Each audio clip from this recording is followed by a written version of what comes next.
and welcome to the I Love CVille Show. Thank you kindly for joining us. Great to connect with you through the I Love CVille Network, our studio in downtown Charlottesville in the Macklin building. Our audience, however, is Charlottesville-wide, Central Virginia, Commonwealth, country, and worldwide, as we live stream this show on every social media platform known to mankind. Today, we thank Skooma Boutique Dispensary for being a part of the show.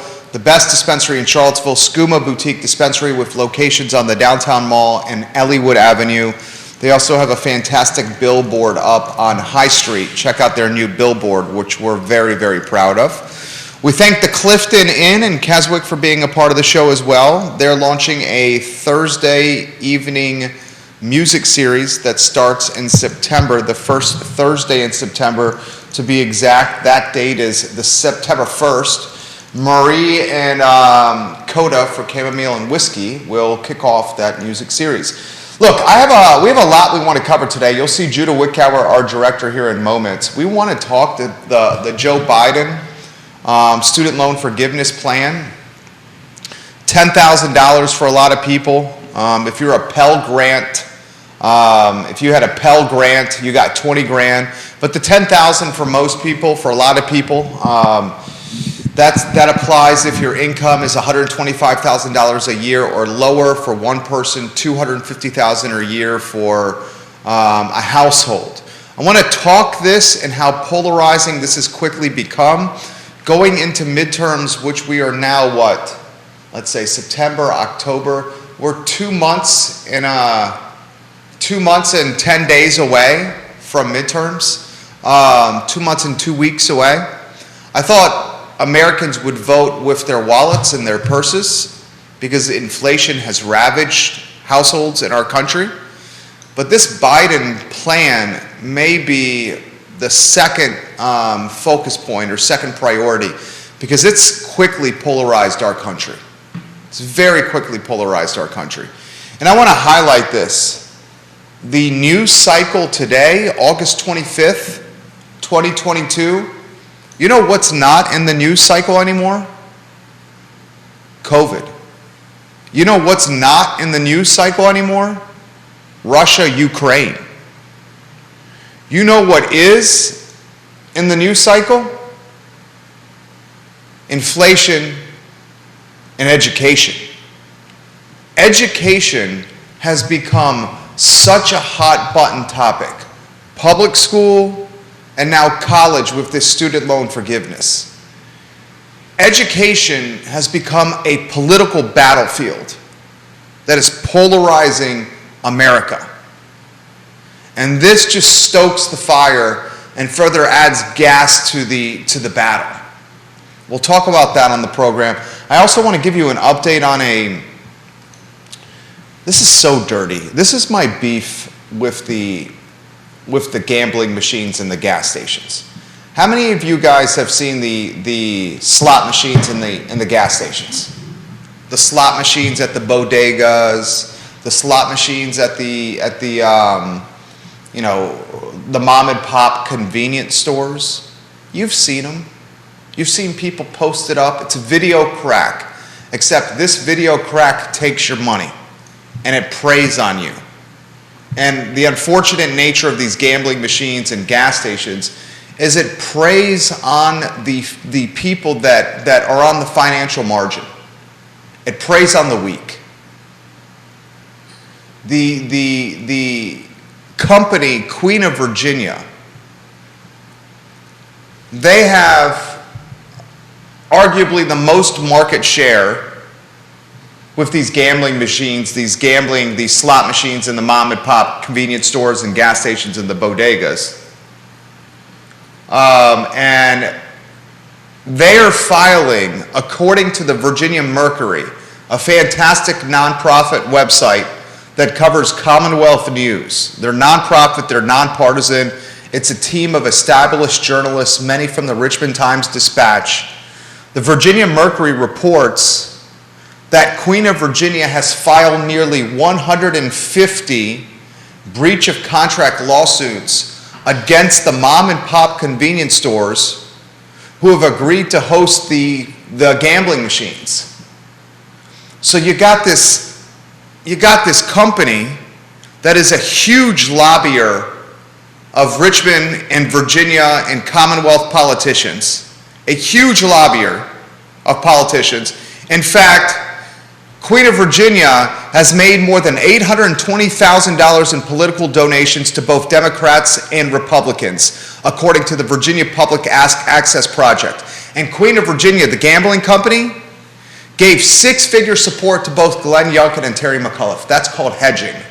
Yeah. When you support both, you say, I don't give a rat's ass who wins. I'm just going to give each governor the same amount of money, so whoever wins, we got our bases covered. That's hedging. This company that's cash rich, that preys on the weak and preys on the poor, is now preying on convenience store owners and bodegas and gas stations that are locally owned and operated. These mom and pops sign contracts, and granted, they should read the contracts. We've had this discussion in the past, and let's welcome you into the program. Judah Wickower, the jack of all wits.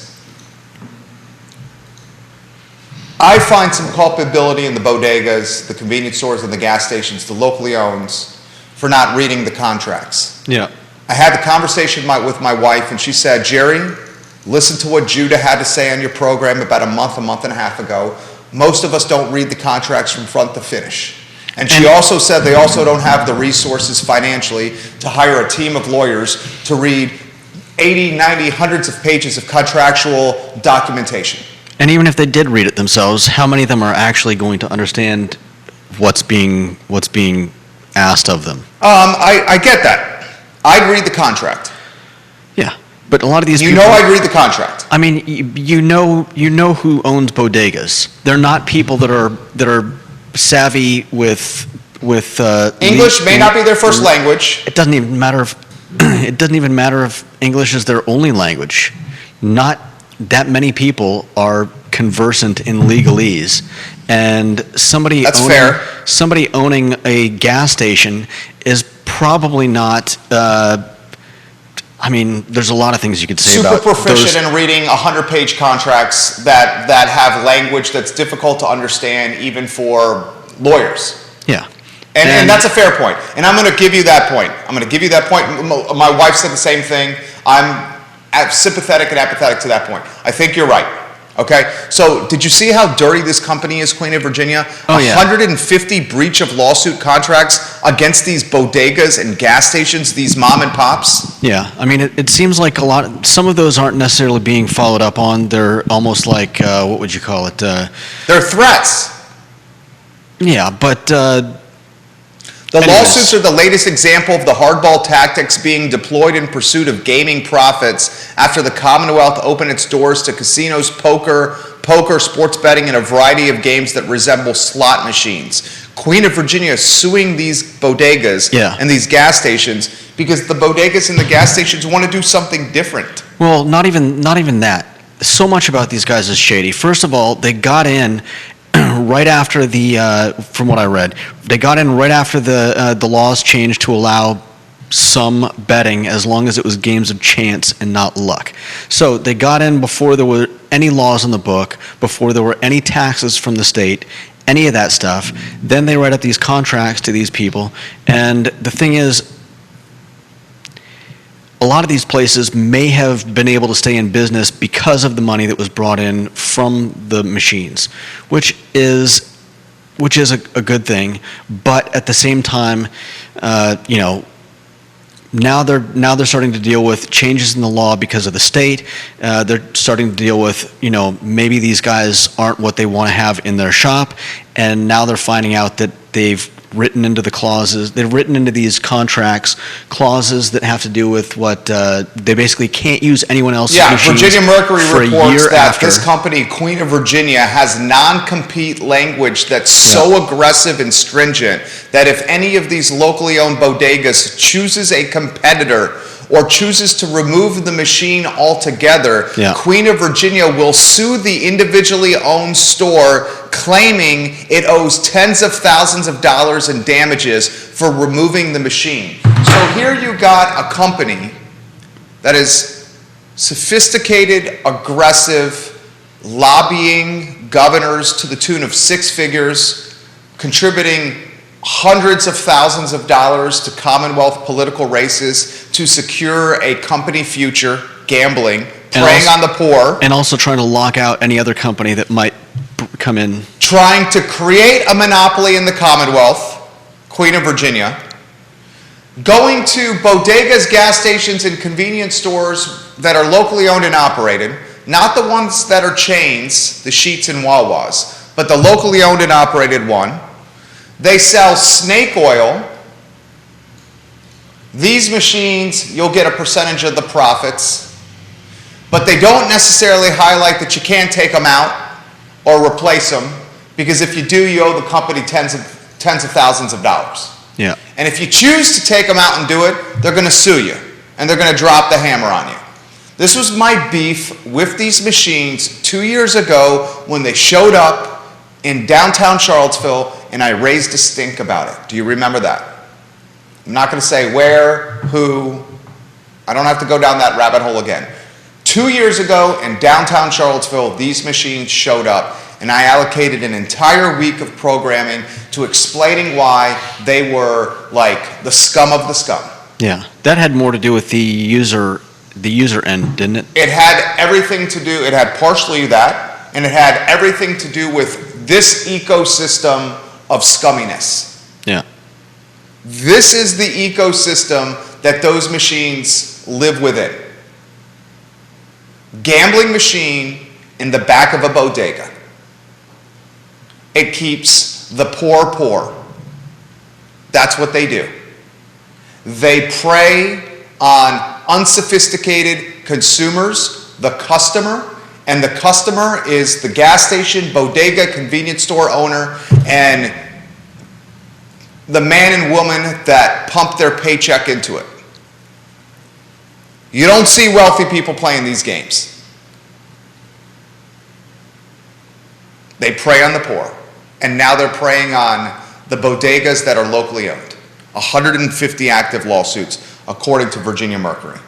Now, I want to go to the lead of the show, and we'll talk the school bus situation. Dude, it's become so much more real now that school started. I'm being bombarded with direct messages of moms that watch the show. I knew we had a massive mom population that watched our program and listened to the show, but over the course of this week, it's got to be close to 300 individual families reaching out to us about bus driving in Albemarle County in the city of Charlottesville. And most of them are Albemarle County. And they said, Jerry, you've been highlighting the city of Charlottesville's plight. And there's a drastic amount of empty school buses. They don't have enough drivers. The moms have had a consistent message that Albemarle County is in a similar plight, and because the county is so large, the routes and the delays are way more impactful. Oh, no doubt. The city of Charlottesville is 10.2 square miles. The county also surrounds CVille, right? Mm-hmm. So it's not like it's some places there are probably no direct routes. You've got to go around CVille. Well, no, they drive through CVille. Are you sure they're allowed to? I'm joking.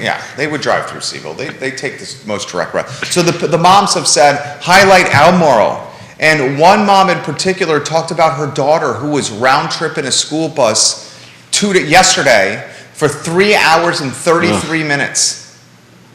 She's in elementary school. Yeah. I want to talk about the collateral damage of a 3 hour and 30-minute round trip bus ride for an elementary school student. Yeah. You want to talk about educational gaps, and sure we have to talk academics and performance in the classroom, but you don't think a 3 hour and 30-minute round trip bus ride for an elementary school student is going to further or widen the educational gap? Yeah. A kid is sitting in a bus on a what do you call it, a seat, not studying, not learning, wasting her most precious commodity, her time. Yeah. Right? Yeah. I mean, whose fault is this? Do we not hold the school board accountable here? Look, the Board of Supervisors, Judah, the Board of Supervisors of Albemarle County and the City Council of Charlottesville allocate the money to the school boards. Council and the Board of Supervisors allocate the money. The school boards determine how to spend it. The school boards determine how to spend the money.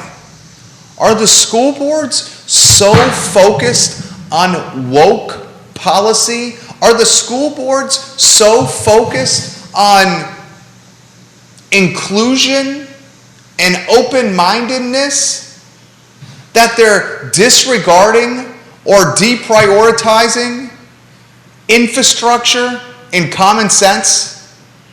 I mean, do you really think that's what they're doing? Explain this to me. Help me understand. What would get more school bus drivers in school buses in Albemarle County in the city of Charlottesville and solve this crisis that we have? Because it's a crisis. We have a crisis. We have students that are in elementary school on a school bus for 3 hours and 33 minutes. We have students in elementary school playing Frogger and risking their life down High Street. My wife today saw them walking down Hydraulic, and she said, you know what, the students that were walking down Hydraulic to go to, you know, there's three schools over there by Elmore High School. They all had one thing in common. You know what they were? All students of color. Walking down Hydraulic Road. She said it was not safe. School boards allocate the money. You know what would solve the school bus driver crisis? I don't. You know. I mean, you can't just throw money at it. Why? Because that's not how life works. If they 50% increase the pay of the bus drivers, you don't think they'd get more bus drivers? They probably would get some more bus drivers. Okay, I don't know that they would get all the bus drivers they need. If they get more than they have now? Yes, that would certainly be helpful. What is the number one way to drive employee engagement at a company? It's compensation. Why are we focused on, and I have to caveat this because I know this is going to irritate people. And you listen to this program because I'm straightforward, unabashed, if you may. I am all for inclusion and all for making schools as welcoming as possible. 100% for it. But how are we completely focused on gender-neutral bathrooms and school reconfiguration projects? And how are we so freaking focused on rebranding, spending tens of thousands of, if not hundreds of thousands of dollars when you include signage costs? You're spending hundreds of thousands of dollars to rebrand schools. Cale Elementary is Mountain View. Hundreds of thousands of dollars spending rebranding schools. We're more focused on woke policy than getting elementary school kids to school on time. We're more focused on rebranding an elementary school because of some sketchy history than getting CDL drivers in buses so the future can get the first period on time. I'm with you on some of that. I mean, Jesus. 3 hours and 33 minutes? That is insane. That is insane. For an elementary school kid? My kid's 4.5. Especially in Charlottesville or Albemarle County. Yeah. Either one. Yeah, we're not talking about Los Angeles. I went exactly. I went to school in Los Angeles, and like I said, we carpooled, and it was quite a ride. LA is like 60 miles across. Charlottesville isn't that big. And you know what my wife said today? You know what my wife said today this morning? She goes, it's the middle class and the poor that are getting screwed here. The families that need both parents to work. The families that are a single mom that's working multiple jobs. She can't drive her kid to school. Right. There needs to be a support system where people can talk to each other, and I think they need to find ways to start carpooling. Do you guys agree with me that if we pay the school bus drivers more, we'd get more school bus drivers? They're part-time positions in a lot of regards.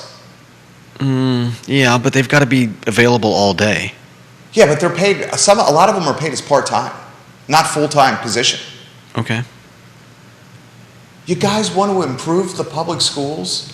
Take the money and allocate it to human capital so you increase your level of talent. If you have an increase in talent level with your employees, the consumer, the student, will respond positively. Stop being distracted or seduced or romanticized by woke policy when you can't get your kids to homeroom on time. I would tend to agree, but though I would argue that it's probably not a binary problem here. It's not. One of them is You're not. saying it's not a zero-sum game. Yeah, if somebody spends 5 hours, trying to change the name of Kale Elementary, that doesn't take away. How about the money? There's only set money they spend. They don't want to raise the money on the pay to the school bus drivers outside of a few $1,000s. You want to know something? Louisa County's school system pays its bus drivers more than the city of Charlottesville and Albemarle County. And guess what? They've got enough? Louisa County's got a full fleet of school bus drivers. I'll say it again. Louisa County pays more money to its bus drivers than the city of Charlottesville and Albemarle County. First, does anyone find that head-scratching, that Louisa County is paying its school bus drivers more than the city of Charlottesville and Albemarle County are? I find that head-scratching, especially since the cost of living is way higher in Albemarle and Charlottesville. It's no surprise that Louisa has a full fleet of drivers when the drivers make the most money there and the cost of living is lower than Albemarle and Charlottesville. There's only a certain amount of school bus drivers. You can make more money in Louisa and have a lower cost of living. Why would you go to Albemarle or the city of Charlottesville?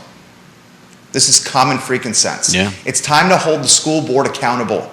Hold your school board members accountable in Albemarle and the city of Charlottesville. Because when your school board members are distracted by rebranding schools or are distracted on reconfiguration projects that won't have any kind of real impact for years, if not a decade to come, and elementary school students are spending 3.5 hours in a school bus, or city of Charlottesville kids are playing Frogger and risking their lives on High Street, it's time to hold the school board members accountable. All right, one more topic. Save the most polarizing for last. You start. Joe Biden.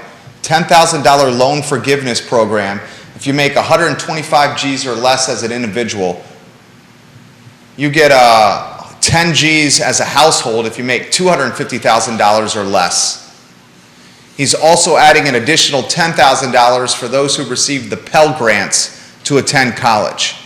I found this statistic. First, you give Why would you give get your more? take. Do you understand why you would get more money if you got a grant? Because a grant is not money that you have to pay back. So I'm unsure why that would mean that you get more money on this forgiveness package. 60% of borrowers are recipients of federal Pell Grants, which are reserved for undergraduates with the most significant financial need, meaning more than half can get $20,000 in relief.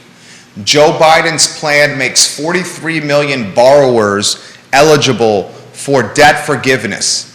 20 million of those 43 million could get their debt erased entirely, according to the Biden administration.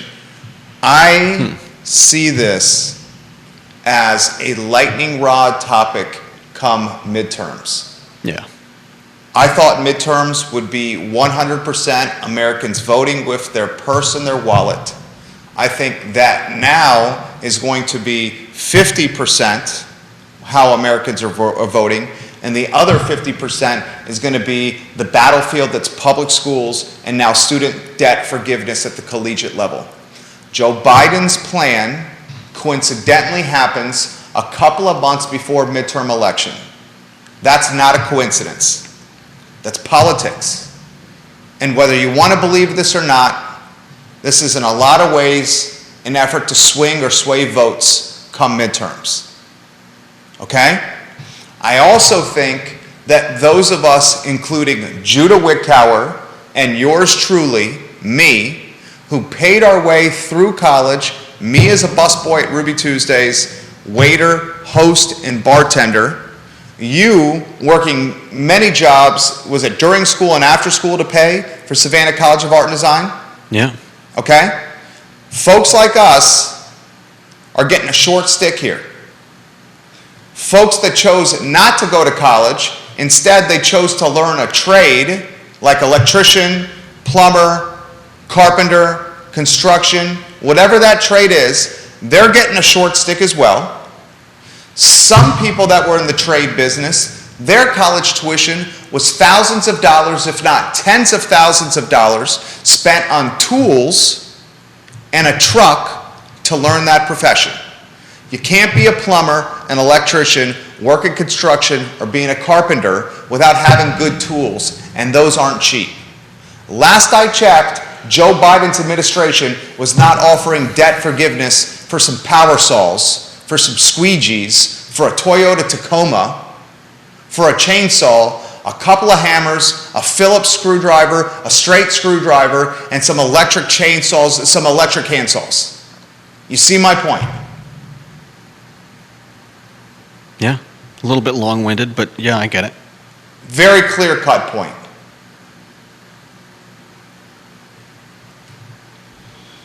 I think this is going to backfire on Biden and the Democrats. I think there's a lot of Democrats who have paid their student debt, suffered and saved, budgeted and struggled. Let's do some alliteration. I don't know if that's necessarily a good argument, though. I think there's a lot of Democrats, here's some alliteration for you, who have suffered, saved, and struggled to pay their student loan debt. And they're saying right now, hey, this is a little tough for me to swallow. Why is it not a good argument? Please. I know there are definitely some people that will feel that way, but at the same time, not doing something because you didn't do it before is not really a good argument for not doing it. Like, we didn't shore up the banks of the Mississippi River when there was flooding before, so why should we do it now? Like, somebody who was hurt last year because of flooding doesn't care that you're going to start dealing with the problem now. I think most people who are looking at this issue and who would normally be for something like this are not necessarily going to say, oh, well, this could have helped me last year, but now it doesn't, so let's not give it to people this year. I don't think a lot of people are going to be angry that they missed out. I think if they feel that... I think there's a lot of people that are very angry they missed out. Viewers and listeners, are you angry that you missed out on $10,000? Put it in the feed. Travis, Kevin. I find that to be a poor argument, though. Are you angry you got missed out on $10,000? Tell me why it's a good reason or a bad reason. Don't tell me that you don't want it because I don't get it. That's just selfish and self-serving to me. Is it just? Is it fair? It doesn't even solve the root of the problem. You know what the root of this problem is? That is the question to ask. The root of the problem is overpriced education and once again, the predatory nature of a sophisticated infrastructure outfit versus folks that are doe-eyed and dumb. We talk about Queen of Virginia with the gambling machines and how they're sophisticated and they're preying on the bodegas, the mom and pops. How about the colleges and the people that are offering the financing to the students saying here's tens of thousands of dollars, if not six figures in debt, and as Lee Elberson, friend of the program, said, he got six figures in debt in 10 minutes, signing 2 sheets of paper. The buddy I played squash with that I just met first year at the Darden School, $117,000 in debt. He said it was easy peasy to get the money. Yeah. So you're likening our school system to the gambling machines. Queen of Victoria. Yeah. They're the gambling machines. You're basically allowing people to spend money they don't definitely don't have and will possibly never get.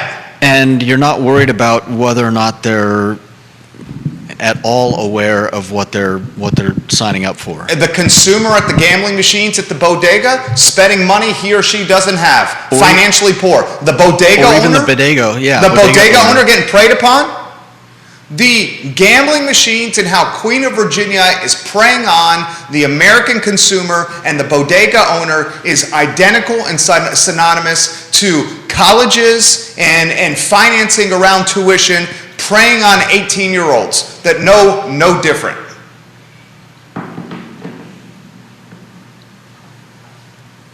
Biden's plan does not get to the root of the problem that college education is a house of cards that's about to crumble, it's unaffordable and it's unsustainable. You can't come out hundreds of thousands of dollars in debt and buy a house, not when prices are how they are. It's going to take you a decade, if not longer, to pay this stuff back.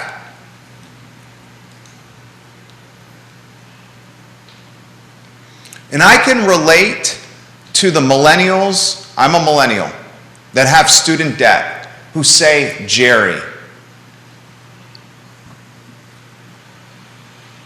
college tuition is way more expensive now than even 15 years ago. And what we're making or earning as an American household, wages, have not kept up with tuition and college overhead. And that's fair. Yeah. That's fair. Yeah. Okay? But when this is said and done, and you heard it on the I Love CVille show first, I think this is going to backfire on the Democrats, because the Republicans, are opposed to it. Many libertarians are opposed to subsidization, if not all. And a good chunk of Democrats struggled and saved, sustained, survived student loan debt. So they're going to feel burnt. And you have two lightning rods come midterms: education, collegiate student loan forgiveness; education, parental involvement; education, the public school falling so far behind the private school. And the last thing you're voting on come midterms is inflation and how your dollar doesn't go far anymore. Anything you want to close with? No. I think you're nodding your head in pride over here. Okay. Nothing you want to close with? No. I mean, it's a mess. I don't know what schools are going to do. It is a mess, dude. I don't know what the government is going to do to get out of this, but it's a mess. I would like to see more bipartisanship, but that's. I'd like to see the party of common sense finally stand up and say, enough with this crazy polarization ideology. And I'd like for the party of common sense to finally stand up and take market share. Which party is that? Which party is that? The party that you and I are proud card-holding members of. The party of common sense. Yeah. School boards. Let's rebrand schools because of their sketchy history. Let's forget paying the bus drivers a living wage. Screw the bus drivers. They don't need a living wage. Who cares if the elementary school students can't get to first period on time? We've got to rebrand Kale Elementary, though.